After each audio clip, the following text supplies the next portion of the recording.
Following his everyday routine, Mang Eddie woke up early this morning. He spent all his 50 years fishing in Tayabas Bay. The sea has given him his only source of income, brought food on the table, and sent his children to school. Mang Eddie is at one with his environment. Fishing has been his birthright, as it was for his father and grandfather. Like other seasoned fishermen, he knows best when and where to fish, what the next season will bring, or what the sky and wind are trying to say. After many years, the sea became less generous and hospitable. The catch has become fewer and fewer each time. The Philippines, an archipelagic country situated in the equatorial zone, boasts of extensive coastlines, pristine beaches, lush mangrove forests, marshlands, and rich marine and coastal habitats that have made it a premier tourist destination and a haven for a vast variety of marine and terrestrial organisms. It is said to have one of the richest biodiversity in the world. But for many years, the country's marine resources have suffered drastically from illegal fishing practices such as the use of dynamite, fine mesh nets, poisonous substances, and the wanton destruction of mangrove areas. Agricultural and industrial pollution have also aggravated this already grim scenario. Ang sitwasyon dito, natandaan ko, 1975, napakarami na huling mga isda, tulad yung mga bisugo, marami-raming uri ng isda.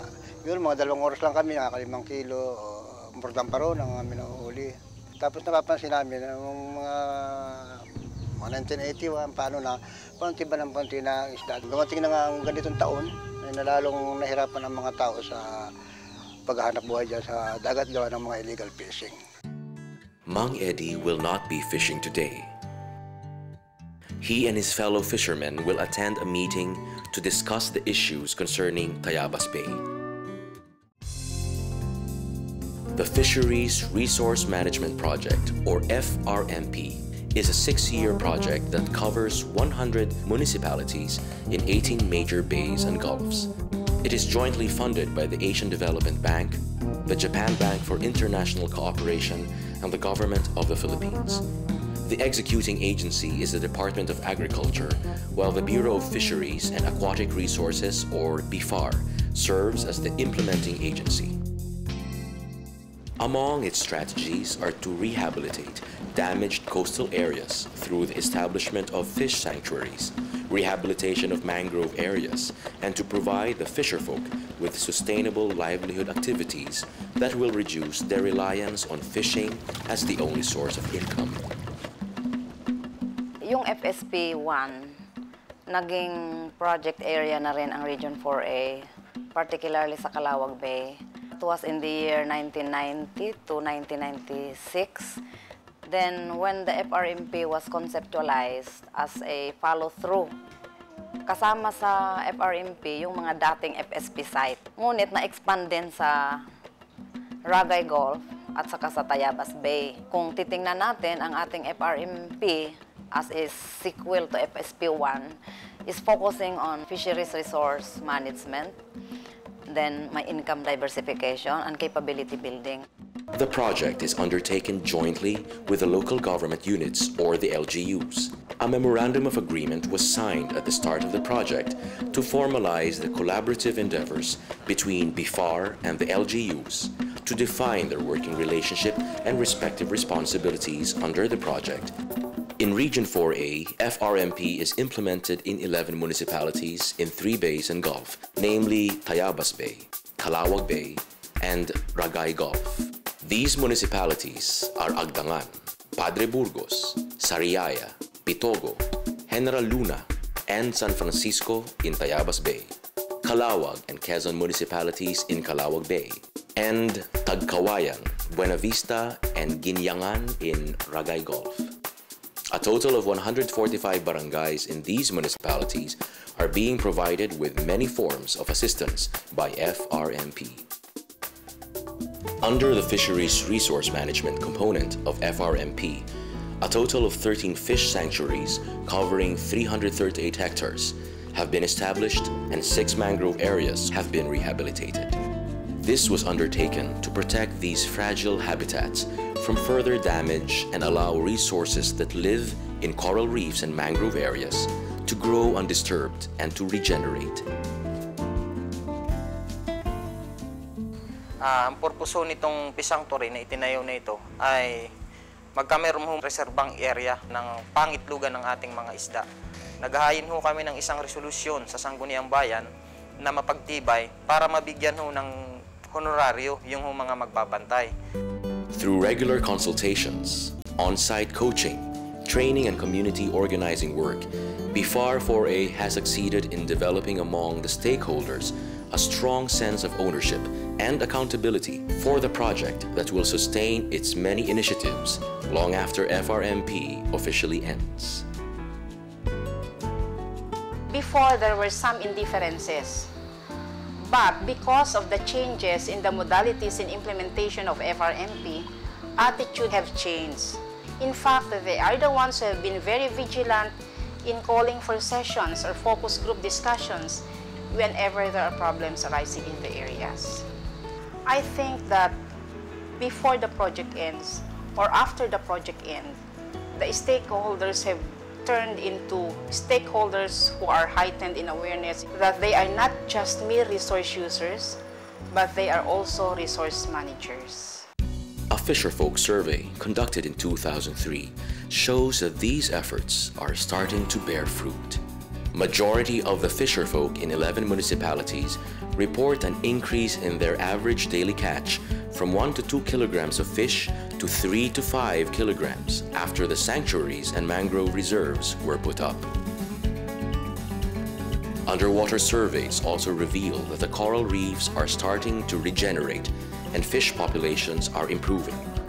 In the municipality of Quezon, live coral cover has increased from 28% in 2001 to 35% in 2004, and dense schools of fish can be seen inside the sanctuary.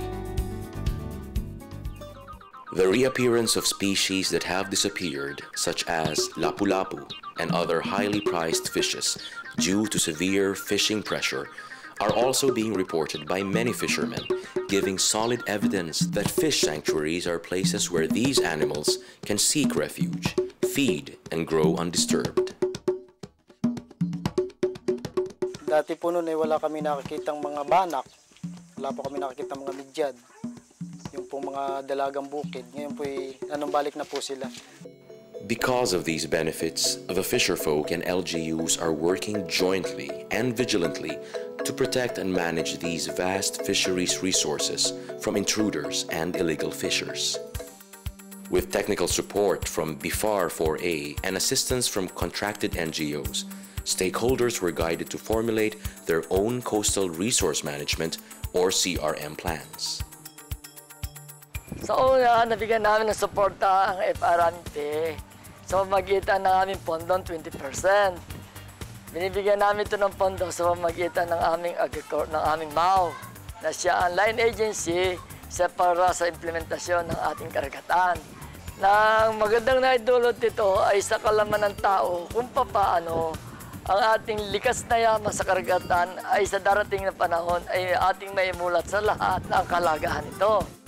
Magmula nung na-declare ang aming fish sanctuary noong year 2000, nagsimula na po na mamulat ang mga mata ng mga tao sa amin sa pagkakonserba ng karagatan. Simula kami ng bantay dagat, mga livelihood para doon sa mga tao na na-displace or more or less ay hindi na sila makapangmingwit doon sa bawal na lugar.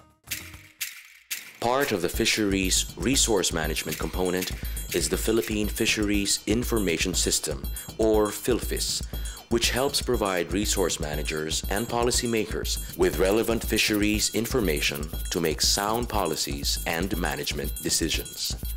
The PhilFIS consists of several database systems, such as the Municipal Fisheries Licensing System, Catch and Effort, Document Database, and Resource and Socioeconomic Assessment.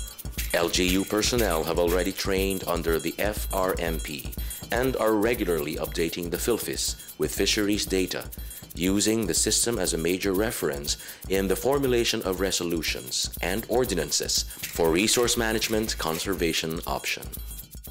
Malaki po natutulong ng Philippines sa licensing. Dito po napadali yung aming trabaho. Dati, pag-gather namin data napakahirap. At isa pang tulong nito, nalaki ang tax ng namin kasi yung mga nahuli nila pag hindi rehistrado, pinapa-register namin para income ng munisipyo. A key ingredient to a successful coastal resource management strategy is the Fisheries Law Enforcement, or FLET. FRMP has developed useful systems that are successfully implemented in 11 municipalities. FLET members work alongside agencies such as the PNP Maritime and Philippine Coast Guard and are provided training by the BFAR. High-speed patrol boats have also been deployed to improve surveillance of waters near the shore and to be able to apprehend more swiftly those engaged in illegal fishing activities. Noong mga panahon yun na wala pang plate dito sa Padre Burgos ay talagang laganap yung mga illegal na pamalakaya. Bali, kami yung katuwang ng aming pamahalaan ng Padre Burgos sa pagpatupad ng batas pangisdaan. Violations have decreased and incidences of illegal fishing have been reduced in many areas since the FLET has been organized in 1999. At least 1,000 fishermen doing illegal activities have been apprehended and convicted, while at least 1.5 million pesos worth of fines and penalties has been collected in the 11 municipalities. The fines collected went to the FRMP and other fisheries-related matters. Another system that has been developed by the FRMP is the Bantay Baybay, or Coast Watch system, which is a shore-based surveillance mechanism involving the community. Equipped with binoculars, compasses, maps, and mobile radios, Bantay Baybay volunteers man watch stations and towers in strategic points along the coastline, scanning the near-shore waters for illegal fishing activities and reporting information about the incidents to the FLET. A commendable initiative that was spearheaded by BFAR 4A in close partnership with the LGU and selected NGOs is the formation of a unified fishery ordinance for the entire Tayabas Bay. The bay consists of 19 municipalities, 6 of which are covered by FRMP. The unified ordinance, which was signed by all the Tayabas Bay mayors in 2002, is a major step to improving fisheries management in the bay, particularly on the aspect of law enforcement. Soon after, efforts to integrate the farm seas at a bay-wide level followed in 2004. The integration of the Lamon Bay and Ragaygal farm seas was met with much support and optimism by the stakeholders. Now, the strengthened and unified farm seas will be able to represent the concerns and interests of the small fisherfolk in these bays. Gawain po ng FRMP ay mag-recommend ng mga batas at ikagagaling sa pangisdaan ng isang bayan. At ganoon din po magpayo at tumulong tungkol din po sa ating pangisdaan. Isa po sa inirekomenda sa aming lokal na pamahalaan na magkaroon po ng salary ang mga bantay dagat. Sa ngayon po mayroon kaming programa na palawakin po yung mga mangrove area. Pagkatapos po ay nagprograma din po kami ng livelihood na inirekomenda rin po ng konseho sa lokal na pamahalaan. Information, Education, and Communication, or IEC, plays a very vital role in the FRMP implementation. Through IEC, vital information on coastal resource management and the FRMP are relayed, and the involvement of stakeholders is more effectively solicited. Region 4A has succeeded in launching many IEC activities that are showing positive results. Among these are the CRM School on the Air, also referred to as the SOA, which provided listeners with basic fisheries management concepts and useful information on fishery laws and alternative livelihood. Nag-encourage sa akin yung sa Department of Agriculture na mag-enroll ako sa Escolaner, yung tinatawag nilang radyo eskwela. Yung aking mga natutunan, katulad po nung kailangan pala pong pangalagaan yung ating mga bahura, pangangalaga ng ating mga baybaying dagat, ay nagkaroon ng awareness sa pamamagitan po ng pakikinig sa radyo na walang bayad. Madadagdagan po yung iyong kaalaman. At ako po ay sa loob ng 3 buwan ay nakatapos po at nakabuo ako ng isang libro. Another successful IEC initiative is the establishment of the Barangay Learning Resource Centers, or the BLRCs.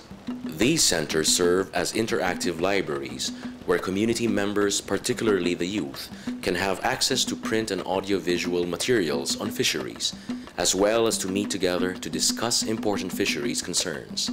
The project, through partner NGOs, have put up BLRCs in Buena Vista, Ginyangan, Tagkawayan, Quezon, Bitogo, General Luna, and San Francisco.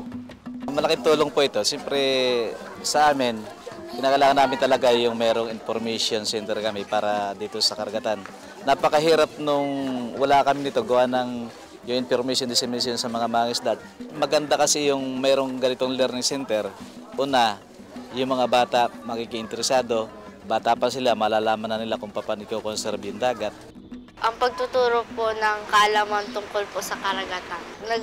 Nagbabasa po, katulad po ng pagtatanim po ng mangrove at ang paglilinis po sa tabing dagat. Another FRMP component is the income diversification. This aims to provide fisherfolk organizations the means to engage in complementary and environment-friendly alternative livelihood. Ang paniwala natin, hindi sapat na hulihin mo lang itong mga tao ito. Kinakailangan bigyan mo ito ng alternatibong pangkabuhayan. Yung mga iba pang mga livelihood projects na sinusuportahan namin.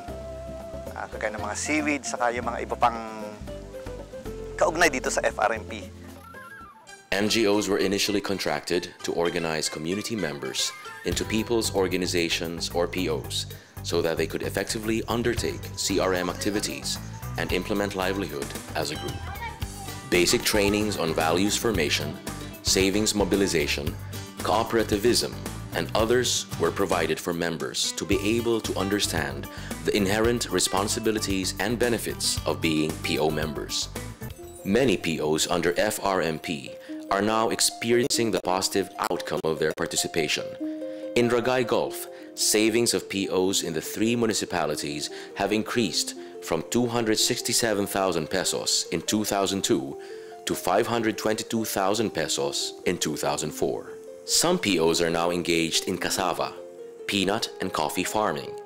In Ragay Gulf particularly, linkages with San Miguel Corporation and NSLF were formalized to come up with institutionalized buying mechanisms.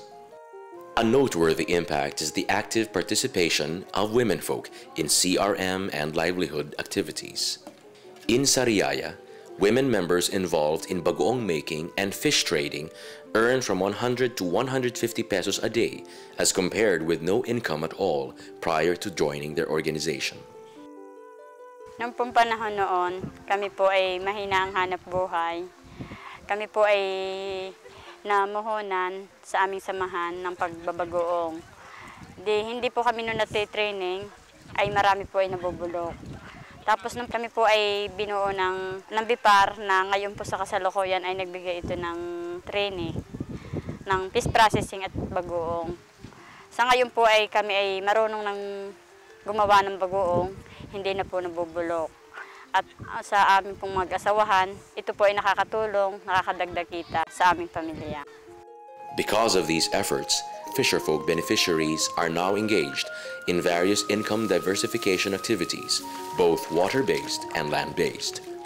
Among those that are proven to be profitable are seaweed farming, grouper or lapu-lapu culture, bagoong making, and dried fish trading. And because of this project, the POs have realized that indeed, there are other income opportunities outside fishing which can provide for their families' needs and augment their incomes as well. Yung lahat ng trainings na ibinigay namin ay malaking nagawa sa mga buhay ng mga fisher folks. At sa katunayan, from that training, natuto na sila ng mga livelihood projects sa kanilang mga lugar. Katulad ng sa lapu-lapu, sa seaweeds, nagkaroon ng extra income na nakaangat ng kanilang buhay.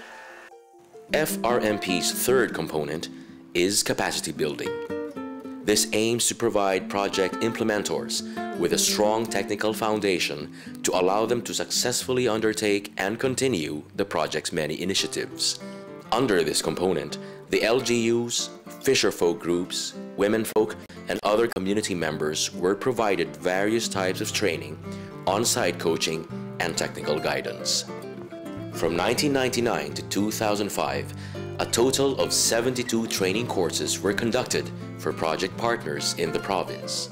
Majority of beneficiaries were fishermen with 74%, followed by LGUs with 22%. I envision a fishing community thriving in so many activities, in resource conservation, in micro-enterprises, and strong organizations empowered and getting equitable proportion of the wealth of the nation and having all the access in the basic services of the country. When FRMP started, we already prepared the LGU with the idea that this would be a time-frame project, and as such, they should prepare for its eventual takeover. I'm very happy that in all of the municipalities of Region 4A have their own budget to sustain the project. And in our end, we're also trying to mainstream these activities. Besides the gradually improving conditions of fish stocks and coastal habitats, and the livelihood opportunities that the project has made available, an invaluable legacy of FRMP is its having institutionalized coastal resource management at the LGU and community levels. Mang Eddie learned a lot today from his meeting. He has decided to join the Bantay Baybay team in his barangay as a volunteer and will help in guarding their 10-hectare fish sanctuary. He is assured that he can count on his family and his fellow fishermen for support, as they too have realized that protecting the sea means protecting their lives and ensuring their future and other future generations as well.